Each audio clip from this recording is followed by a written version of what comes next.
गोकुळात लाडक्या बाळकृष्णाचा रोजच गोड खेळ चालायचा.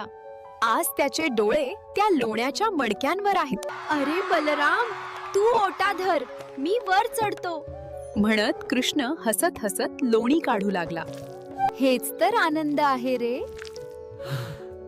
देवाला याचं प्रसाद म्हणूनच आवडतं. आई आली. जमिनीवर लोणी सांडलं आहे आणि कृष्णाच्या ओठांवरही. आई, मी नाही रे चोरलं. हे तर माखन स्वतः माझ्या तोंडात आलं. आई म्हणाली, अरे खोडकरा, तुझे डोळेच सांगतायत सगळं. कृष्णाच्या चेहऱ्यावर निरागस हसू. आईच्या डोळ्यांत मायेचं पाणी.